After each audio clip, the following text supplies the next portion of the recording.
ayadoo maalmuhu ugu dambeysaba ay gobolada bariga Soomaaliland gaar ahaan gobolka Sanaag ay ka soo yeedhayaan colaado u dhaxeeya ciidamada qaranka Soomaaliland iyo Korneyl Carre ayaa caaqil Gaabuush oo kamid ah cuqaasha gobolka Togdheer waxa uu maanta wareysi gaar ah gudaha magaalada Burco ku siiyay telefishinka Ariel isagoo sheegayna inay nabadgelyadu macaan tahay isla markaana uu loo baahan yahay in meel looga soo wada jeesto nabadgelyada gobolka Sanaagna waxaan u dirayaa cuqaashiisa iyo sulaadiintiisa iyo cid kasta oo iyo haldoorkiisa iyo dawlad iyo shacabba inay nabadgelyada ay ka shaqeeyaan oo ay kala shaqeeyaan cid kasta oo nabadgelyada wada cid kastaba ha ahaatee inay kala shaqeeyaan dawladda shacbiga gudida sulaadiinta aqoon-yahanka cid kasta oo nabadgelyada danaynaysa inay kala socdaan sababtoo ah war haddaan nabadgelyo jirin waxba la cuni maayo haddaan nabadgelyo jirin la seexan maayo haddaan nabadgelyo jirin guryo dhaadheer la dhisan maayo haddaan nabadgelyo jirin macdaro waaweyn iyo baqaare iyo dukaamo iyo la dhisan maayo nabadda in lagu dadaalo oo gacmo bira lagu qabto ayaanu aad iyo aad iyo aad aanu ugu baaqa ugu dirayaa waanan ka xumahay in maanta ayadoo dhimasho iyo dhaawacba jiro in maanta arrinkaasi uu inaga siibto oo si xun u dhaco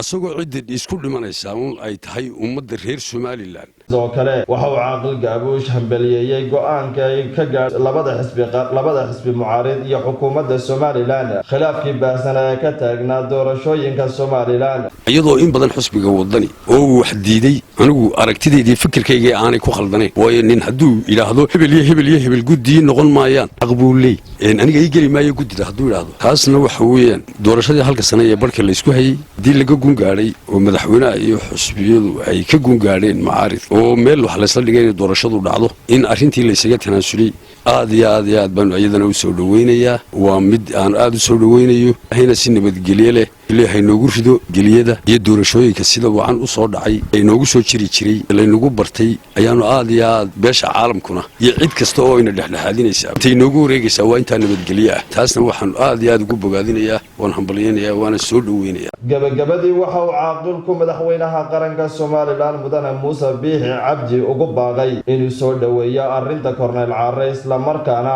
uu miiska wada hadalka ugu yeedho si ay Soomaaliland u sii wadato hanaankeeda dimuqraadiyadeed isla markaana ay colaaduhu uga baxaan gabi ahaanba qaranka Soomaaliland waxaan leeyahay madaxweynaha jamhuuriyadda Soomaaliland Muuse Biixi arrinta dabci jabhad baad ahayd waad soo martay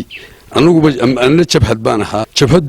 النظام لو صو حرق اليابي لذي هي النظام وده هذا الكلورة فرابي لذي وذكرنا يساو نقول بتشوق عم بملك الكيمياء عم بدل كدبت كلام أنا عم بمل فكم غرامات هيني واحد هيد ملح وينين دل كتشوقي وإن بدن كش هو ديت شوقي وده هذا هي النظام يو إسو تناسل يو هناك بي أي بحش وكل سنة عالم كواحد كيميني نوح لكم أن كما هينه Somaliland caalamka in nabadgelyo abinu ka yiminayna caalamka nabadgelyo ka yiminayna iyo dimuqraadiyad hadii ay labadaasi xumaadaan waxa la leeyahay wax la nagu soo eegay wax la nagu soo joogsanaya midna ma ay jirayso anigu waxaan leeyahay madaxweyne arrinta markaa waxa weeyaan Google nabadeed dhig sidii Korneyl Carre garanaysaa wada hadal loo furi lahaa qiimo leh samee oo xaggaaga niyad sameeha ka timaado arrintu oo ahmiyad si oo kalsooni buura asi macni sharciyada la ismarinayo oo sharciyada inta ka diiso waxa Google nabadeed baan ayaan u dhignay oo jabhada Korneyl Carre Google nabadeed baan u furayn wada hadal nabadeed baan u furayna saamaxaad baan u bixinayna taas baan ku leeyahay madaxweyne